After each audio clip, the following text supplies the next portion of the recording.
നമസ്കാരം. ബി.ജെ.പിയോട് ഒരു ചോദ്യം ചോദിച്ചാൽ എന്ത് സംഭവിക്കും എന്നതിൻ്റെ ഒരു ഉദാഹരണം നിങ്ങളുടെ ശ്രദ്ധയിൽപ്പെടുത്തി അത് സംബന്ധമായ ചില ചിന്തകൾ. ഇത് കിരൺ റിജിജുവിനെ ഇന്ത്യ ടുഡേ TV ഇൻ്റർവ്യൂ ചെയ്യുന്ന ഒരു ഭാഗമാണ്. അവിടെ ഇൻ്റർവ്യൂ ചെയ്യുന്ന സ്ത്രീ മന്ത്രിയോട് ചോദിക്കുന്നത്, നമ്മുടെ പാർലമെൻ്ററി അഫയേഴ്സ് മന്ത്രിയോട് ചോദിക്കുന്നത്, ഏതെങ്കിലും ഒരു ഹിന്ദു യുവതി മനുസ്മൃതിയിൽ സ്ത്രീകൾ എങ്ങനെ ആയിരിക്കണം എന്ന് പ്രതിപാദിക്കുന്ന ഭാഗം ഞാൻ തള്ളിക്കളയുന്നു, അത് ഞാൻ സ്വീകരിക്കുന്നില്ല എന്ന് പറഞ്ഞാൽ അവർക്കെതിരെ ശിക്ഷയുണ്ടാകുമോ?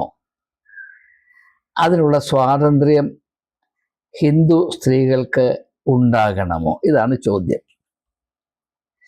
ആ ചോദ്യത്തിൻ്റെ ഉത്തരം നിങ്ങളോ ഞാനോ ആണെങ്കിൽ ഒന്നുകിൽ ഉണ്ടാകണം അല്ലെങ്കിൽ ഉണ്ടാകരുത് എന്ന് മാത്രമാണ്. പക്ഷേ മന്ത്രിയോട് ചോദിച്ചാൽ ആ ഉത്തരം മാത്രം കിട്ടത്തില്ല. ചോദ്യത്തിന് ഉത്തരം പറയാതെ ചോദിക്കാത്ത ചോദ്യത്തിന് അദ്ദേഹം ഉത്തരങ്ങൾ നൽകിക്കൊണ്ടേയിരിക്കുകയാണ്. ചോദിക്കുന്നതൊന്ന്, കേൾക്കുന്നതൊന്ന്, ഉത്തരം പറയുന്നത് വേറൊന്ന്. ഇത് നമ്മുടെ ഇപ്പോഴത്തെ പൊതുജീവിതത്തിൽ നിലനിൽക്കുന്ന അവസ്ഥയെ മനസ്സിലാക്കാൻ സഹായിക്കുന്ന ഒരു ഉദാഹരണമായിട്ടാണ് ഞാൻ നിങ്ങളുമായി ചർച്ച ചെയ്യാൻ താല്പര്യപ്പെടുന്നത്. ഏതായാലും ആ മനോഹരമായ പെർഫോമൻസ് ഒന്ന് കണ്ടിട്ട് ഇത് സംബന്ധമായ ചിന്തകൾ നമുക്ക് പങ്കിടാൻ ശ്രമിക്കാം. That I want to denounce Manusmriti and paths in which or those paths which are patriarchal in nature. Should she be labeled anti-Hindu? Those who have left Hinduism and embraced Buddhism with Ambedkar ji, has anybody been jailed? Lakhs of people, those who were called as untouchable, they renounced Hinduism and they embraced Buddhism. I agree. അപ്പോൾ ഇവിടുത്തെ ചോദ്യം, മനുസ്മൃതിയിൽ എഴുതിയിരിക്കുന്ന കാര്യങ്ങൾ സ്ത്രീകൾക്ക് സ്വീകാര്യമല്ല എന്ന് ഏതെങ്കിലും ഒരു ഹിന്ദു സ്ത്രീക്ക് തോന്നിയിട്ട് അത് ഞാൻ സ്വീകരിക്കുന്നില്ല എന്ന് പറയുന്നതിൽ കുഴപ്പമുണ്ടോ എന്നാണ് ചോദ്യം. മന്ത്രി ചോദിക്കുന്ന ചോദ്യവുമായി യാതൊരു പൊരുത്തവുമില്ലാത്ത കാര്യമാണ് പറയുന്നത്. ജയിലിൽ അടയ്ക്കുന്ന കാര്യമാണ് പറയുന്നത്. അങ്ങനെയുള്ളവരെ ജയിലടയ്ക്കണമെന്നോ അല്ലെങ്കിൽ നാട് കടത്തണമെന്നാണോ വേണ്ടതെന്നൊന്നും അല്ല ചോദിക്കുന്നത്. ചോദ്യം വളരെ ലളിതമാണ്, സ്ട്രെയിറ്റ് ഫോർവേഡാണ്. പക്ഷേ ഒന്നിനും സ്ട്രെയിറ്റ് ഫോർവേഡായിട്ട് ഉത്തരം നൽകാൻ വയ്യാത്തൊരു ഗതികേടിലാണ് നമ്മുടെ മാന്യനായ റിജിജു മന്ത്രി എന്നത് നമുക്ക് വളരെ വ്യക്തമാണ്. മുൻപോട്ട് പോകാം. 14th October 1956 also, thereafter also, Hindu is the only liberal religion which has allowed this to happen. Can this happen in Christianity? True, I agree with you. Can this happen in Islam? No. ഇത് മന്ത്രി പറയുന്നതിനോട് ഞാൻ 100% യോജിക്കുന്നു. ഹിന്ദുമതമോ ഇസ്ലാം മതമോ മതപരിവർത്തനത്തിനോ മതഗ്രന്ഥങ്ങളിലുള്ള ശുദ്ധ അസംബത്തെ വിമർശിക്കുന്നതിനോ ഉള്ള സ്വാതന്ത്ര്യം ഒട്ടുമേ നൽകാറില്ല എന്നതിന് യാതൊരു സംശയം എൻ്റെ മനസ്സിലില്ല. നമ്മുടെ ഓരോരുത്തരുടെയും പാരമ്പര്യത്തിലും പുസ്തകങ്ങളിലുമുള്ള പൊട്ടത്തരങ്ങൾ സംരക്ഷിക്കാനുള്ള ചുമതല ആർക്കുമില്ല. ഈ ഗ്രന്ഥങ്ങളൊക്കെ എഴുതിയത് മനുഷ്യരാണ്. അത് വളരെ വളരെ പുരാതന കാലത്ത് കിരാതമായ അവസ്ഥയിൽ മനുഷ്യനായിരുന്നപ്പോൾ അന്നത്തെ അവസ്ഥയിൽ നിന്ന് നോക്കുമ്പോൾ വളരെ മേൽത്തരമായ ആശയങ്ങളെ ഉൾക്കൊള്ളിച്ചുകൊണ്ട് മനുഷ്യരാശയങ്ങൾ മുൻപോട്ട് പോകണം എന്ന താല്പര്യത്തിൽ രൂപീകരിക്കപ്പെട്ട മതഗ്രന്ഥങ്ങളിലാണിവ. അതുകൊണ്ട് അവ നിർമ്മിക്കപ്പെട്ട കാലഘട്ടത്തിൻ്റെ മുഖമുദ്രകൾ അവയിൽ കാണും. നമ്മുടെ ഈ 21ാം നൂറ്റാണ്ടിലെ കാഴ്ചപ്പാട് വെച്ച് നോക്കുമ്പോൾ അതിൽ അനേക കാര്യങ്ങൾ ഒരു വിധത്തിലും ന്യായീകരിക്കുവാനോ നിലനിർത്തുവാനോ അർഹതയില്ലാത്തതാണ്. എങ്കിലും ആ സത്യം വിളിച്ചു പറയാനുള്ള സ്വാതന്ത്ര്യം മന്ത്രിയായതുകൊണ്ട് ഇദ്ദേഹത്തിനില്ല എന്നതാണ് ഇതിനകത്തെ സത്യം. അതുകൊണ്ട് ചോദ്യം ചോദിച്ചാൽ അവിടുന്ന് തെന്നി മാറി ചോദിക്കാത്ത ചോദ്യത്തിന് ഉത്തരം പറഞ്ഞുകൊണ്ടേ ഇരിക്കുകയാണ്. നമുക്ക് ഈ കലാപരിപാടി കുറച്ചുകൂടെ കാണാം. You try in any of the Islamic nation, try to get this very Islam believer converting into another religion.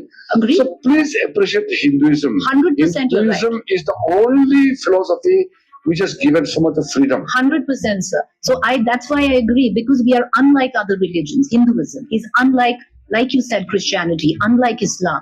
It gives me the reason. And ഹിന്ദുമതം മനുഷ്യർക്ക് സ്വാതന്ത്ര്യം നൽകുന്നോ ഇല്ലയോ എന്നതല്ല ഈ ഇന്റർവ്യൂ ചെയ്യുന്ന ആൾ ഉന്നയിച്ച ചോദ്യം. സ്ത്രീകൾക്ക് ഇത് സ്വീകരിക്കുവാനോ തള്ളിക്കളയാനോ ഉള്ള സ്വാതന്ത്ര്യം വേണോ വേണ്ടയോ എന്നാണ് ചോദ്യം. വളരെ കൃത്യമായ സ്പെസിഫിക് ആയിട്ടുള്ള ചോദ്യമാണ്. മനുസ്മൃതിയിൽ രേഖപ്പെടുത്തിയിരിക്കുന്ന ഈ ഒരു കാര്യം ഹിന്ദുമത വിശ്വാസിയായ ഒരു സ്ത്രീക്ക് തികച്ചും സ്വീകാര്യമല്ല എന്ന് ബോധ്യപ്പെട്ടാൽ അത് ഞാൻ തള്ളിക്കളയുന്നു എന്ന് പറയാനുള്ള സ്വാതന്ത്ര്യം ഉണ്ടാകണമോ? അങ്ങനെ സ്വാതന്ത്ര്യം ഉണ്ടാകുന്നത് നല്ലതാണോ? ഇതാണ് ചോദ്യം.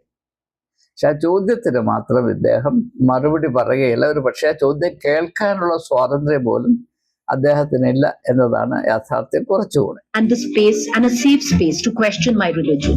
So that's all I'm asking. So I'm not me. If a girl out there says I don't want to subscribe to it, so she's not anti-Hindu. She Who has just, jailed them? I'm asking so you. there are not jailed, sir, but there are I'll tell you why. Polling is difference of opinion. But how can somebody be jailed only because Not or jailed. treated as illegal or ആരെയും ജയിലിൽ അടയ്ക്കുന്ന കാര്യം ഇവിടെ പറഞ്ഞില്ല ഏമാനെ. അതിനുള്ള സ്വാതന്ത്ര്യം ഒരു സ്ത്രീക്ക് ഉണ്ടാകണമോ വേണ്ടയോ? അങ്ങനെ ഒരു സ്ത്രീ സ്വാതന്ത്ര്യം കാണിച്ചാൽ ആ സ്ത്രീയെ ഹിന്ദുമത ദ്രോഹിയായി ചിത്രീകരിക്കുമോ? അങ്ങനെ അവളെ മുദ്ര കുത്തുമോ? ഇതാണ് ചോദ്യം. എന്തുകൊണ്ടാണ് നേരെ ആ ചോദ്യത്തിന് ഉത്തരം പറയാൻ താങ്കൾക്ക് കഴിയാതെ പോകുന്നത്? താങ്കൾ ഒരു വക്കീലായി പരിശീലനം ലഭിച്ചിട്ടുള്ള ആളാണ്. ഇംഗ്ലീഷ് സാമാന്യം മനസ്സിലാകും. അപ്പോൾ ചോദിച്ച ചോദ്യം മനസ്സിലാക്കാൻ വയ്യാഞ്ഞിട്ടല്ല ഇങ്ങനെ അവിടെ കിടന്ന് ഉരുളുന്നത്. സത്യം പറയാനുള്ള സ്വാതന്ത്ര്യം ബഹുമാനപ്പെട്ട മന്ത്രിക്ക് ഇല്ലാത്തത് കൊണ്ടാണ്. അപ്പോൾ വാസ്തവത്തിൽ ഈ ഇന്റർവ്യൂ ചെയ്യുന്ന ആൾ മന്ത്രിയോട് ചോദിക്കേണ്ടത് മനുസ്മൃതിയിലെ തനിക്ക് സ്വീകാര്യമല്ലാത്ത കാര്യങ്ങൾ ഉപേക്ഷിക്കാനുള്ള സ്വാതന്ത്ര്യം ഹിന്ദുമത സ്ത്രീക്ക് വേണമോ വേണ്ട എന്നല്ല.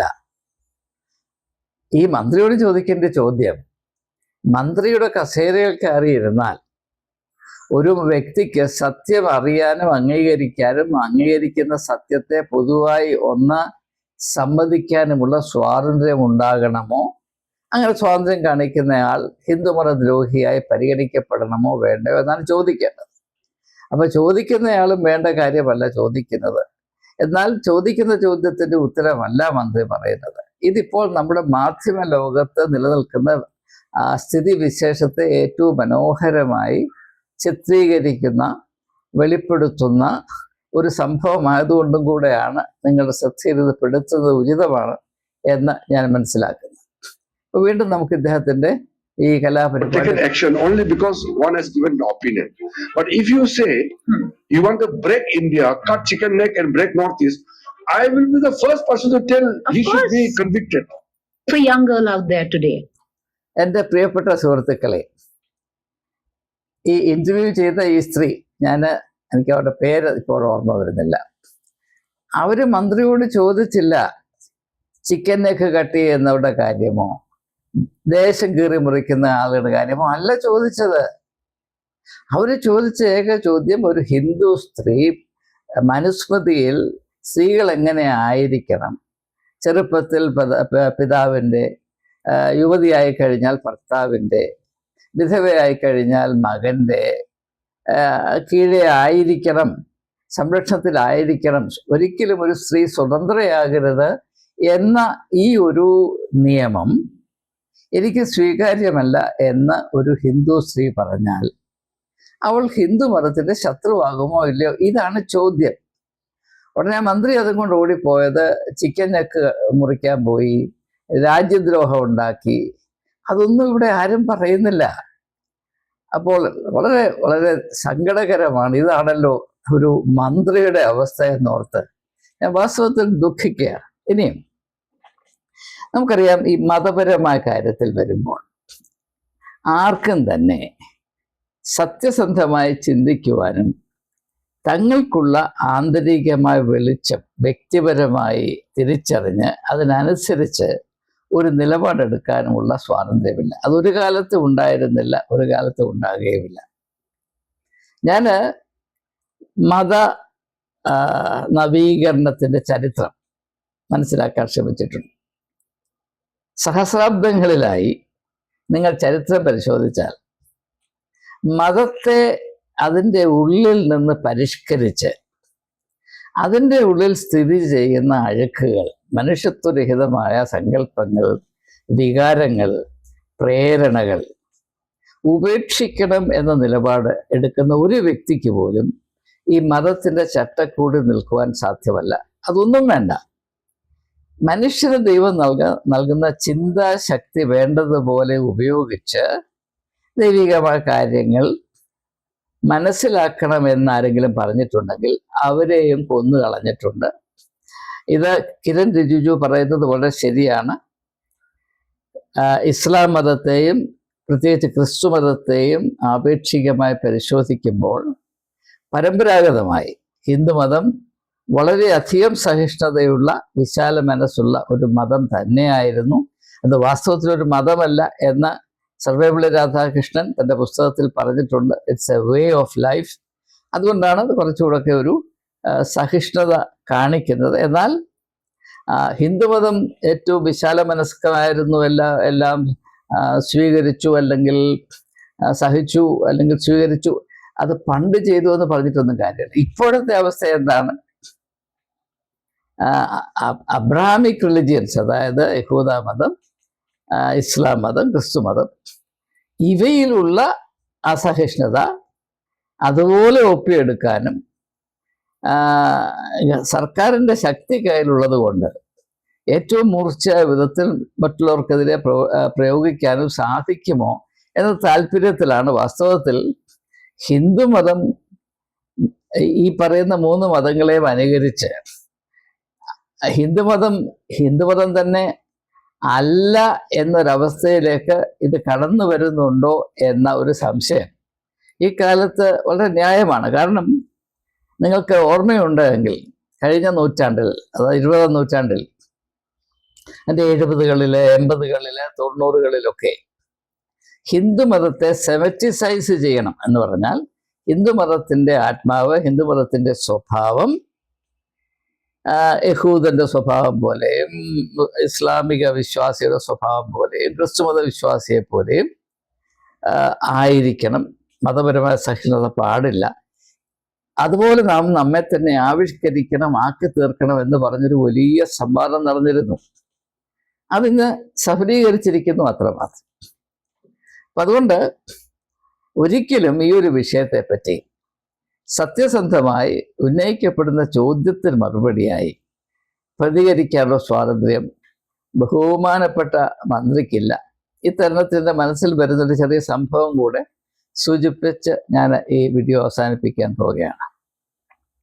നിങ്ങൾക്ക് വളരെ പരിചയമുള്ള പേരാണ് ഇമ്മാനുവൽ കാന്ത് എന്നുള്ളത്. KANT, Immanuel Kant.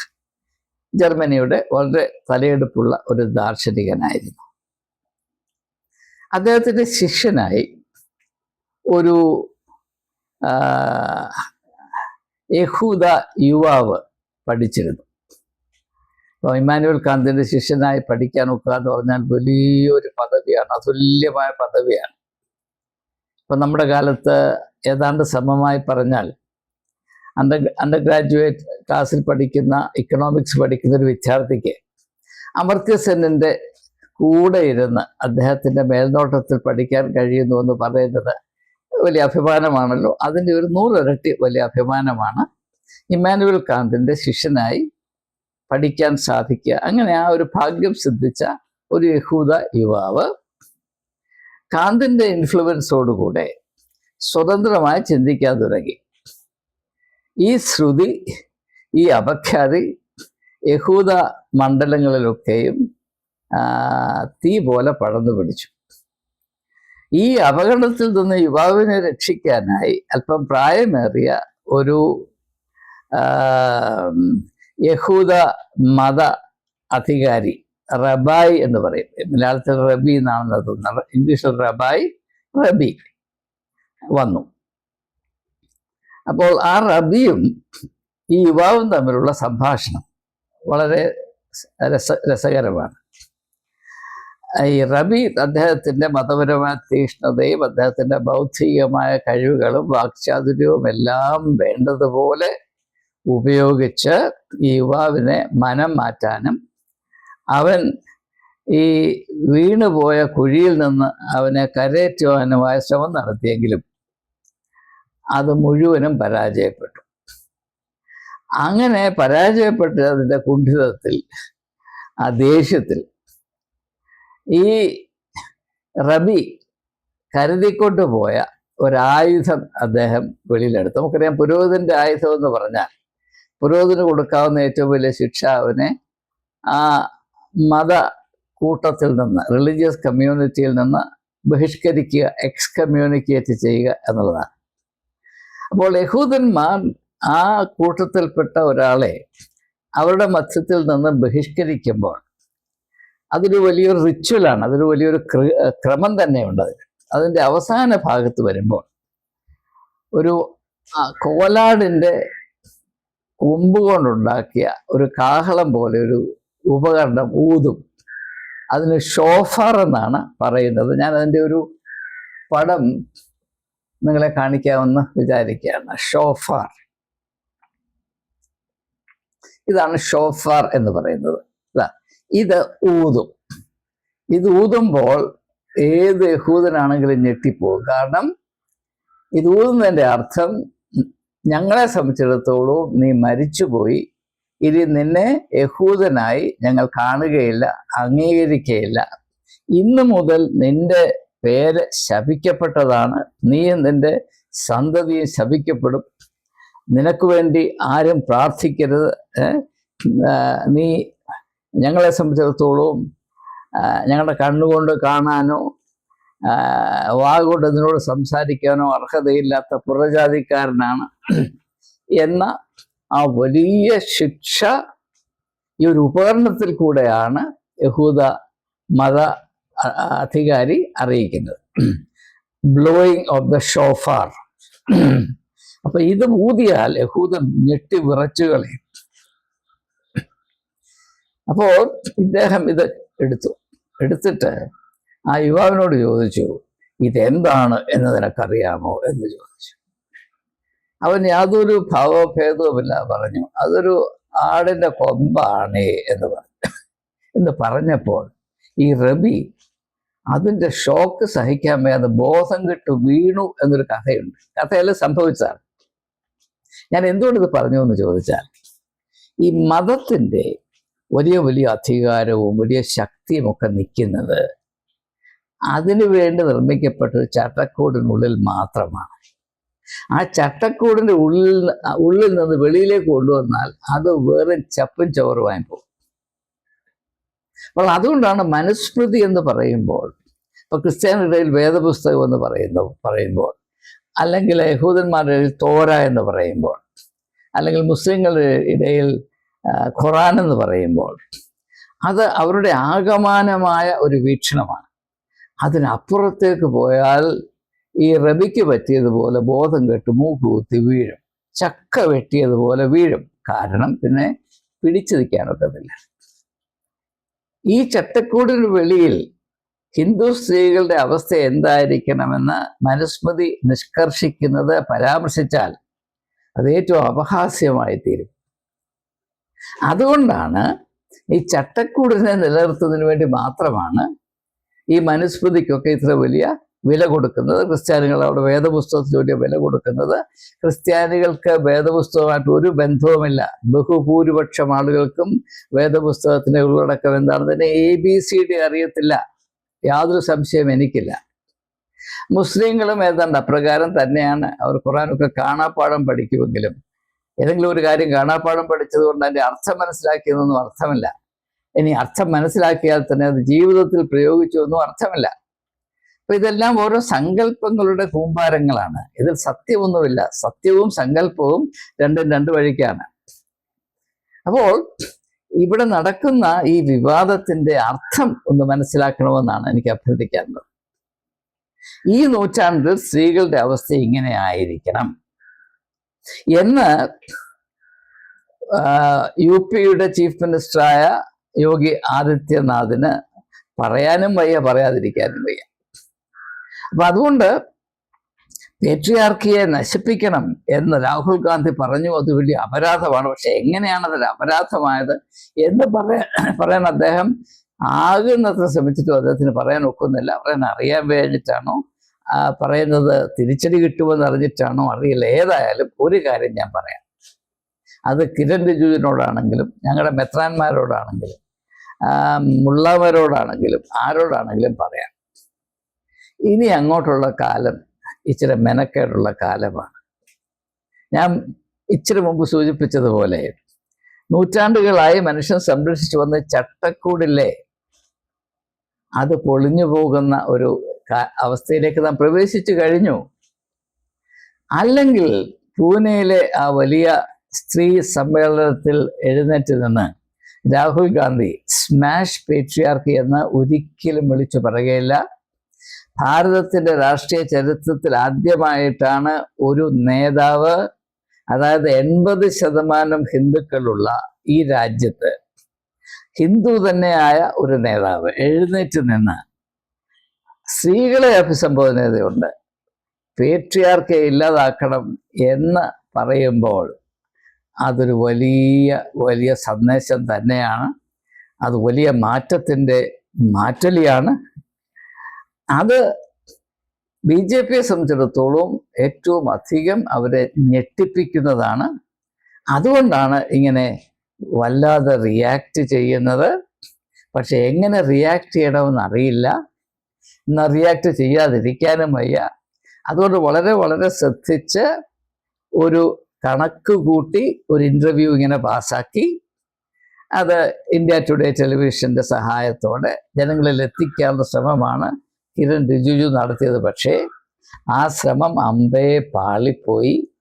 ഇങ്ങനെയുള്ള ശ്രമങ്ങൾ കൂടുതൽ അപഹാസ്യം വിളിച്ചു വരുത്തുമെന്നല്ലാതെ എന്തിനെയാണോ സംരക്ഷിക്കാനായി ഇറങ്ങി പുറപ്പെട്ടിരിക്കുന്നത് ആ സംരക്ഷണ ദൗത്യം കുറെ കൂടെ വഷളാക്കാൻ മാത്രമേ ഇങ്ങനെയുള്ള അഭ്യാസങ്ങൾ സഹായിക്കുകയുള്ളൂ എന്ന സത്യം കൂടെ സൂചിപ്പിച്ച് ഞാൻ ഉദ്ധരിച്ച സംഭവത്തിലെ ഷോഫാർ എന്ന് പറയുന്ന ആ കൊമ്പിലെ ഊതുമ്പോൾ ആളുകൾ വിറയ്ക്കുന്നത്, അതിൻ്റെ അവസ്ഥ കഴിഞ്ഞപ്പോൾ ഊതുന്നയാൾ വിറച്ചു. അതുകൊണ്ടാണ് ഞാൻ ആ സംഭവം ചരിത്രത്തിൽ നിന്ന് ഉദ്ധരിക്കാൻ പ്രത്യേകമായി കൂട്ടാക്കിയത്. അതായത് ഈ നിമിഷം വരെ ഈ ഷോഫാർ ഊതിയാൽ അവിടെ നിൽക്കുന്ന ആൾ ഞെട്ടി വിറയ്ക്കും. പക്ഷെ ഇപ്പോൾ അത് ഊതിയപ്പോൾ അവന് വിറയലൊന്നുമില്ല, ഊതുന്നവൻ വിറയ്ക്കുന്നു. ഈ അവസ്ഥയിലേക്ക് നാം എത്തിച്ചേരുകയാണ് എന്ന യാഥാർത്ഥ്യം ഒന്ന് അടയാളപ്പെടുത്തുന്നതിനും വിശദീകരിക്കുന്നതിനുമാണ് ഞാൻ ഈ വീഡിയോ ചെയ്തത്. ഒരു കാര്യം ഞാൻ പറയട്ടെ, എല്ലാ മതങ്ങളും ഈ കാര്യത്തിൽ തുല്യ കുറ്റവാളികളാണ്.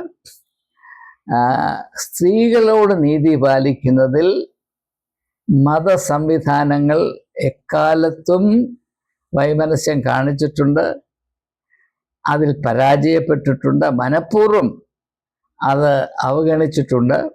അതിനിയും അങ്ങോട്ട് തുടരുവാൻ സാധ്യമല്ല.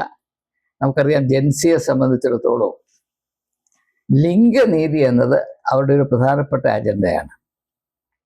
അപ്പൊ അതിനെതിരെ നിൽക്കുന്ന ഏത് പ്രസ്താവനയാണെങ്കിലും, അത് മതത്തിലാണെങ്കിലും രാഷ്ട്രീയത്തിലാണെങ്കിലും പുസ്തകങ്ങളിലാണെങ്കിലും അവരത് പുച്ഛിച്ചു തള്ളും. ആ ഒരു കാലഘട്ടത്തിൽ വന്നിരുന്ന് ചോദിക്കുന്ന ചോദ്യത്തിന് ഉത്തരം പറയാതെ മറ്റേതൊക്കെയോ പറഞ്ഞ് പടപ്പ് തല്ലി കാട് കയറിപ്പോയാൽ ഏതാണ്ട് വലിയ സംഭാവനയാണെന്നൊക്കെ വിചാരിക്കുന്ന മന്ത്രിക്ക് അമ്പോ തെറ്റിപ്പോയി എന്ന് എളിമയോടെ അറിയിച്ചുകൊണ്ട് വാക്കുകൾ ഉപസംഹരിക്കുന്നു. ജയ് ഹിന്ദ്.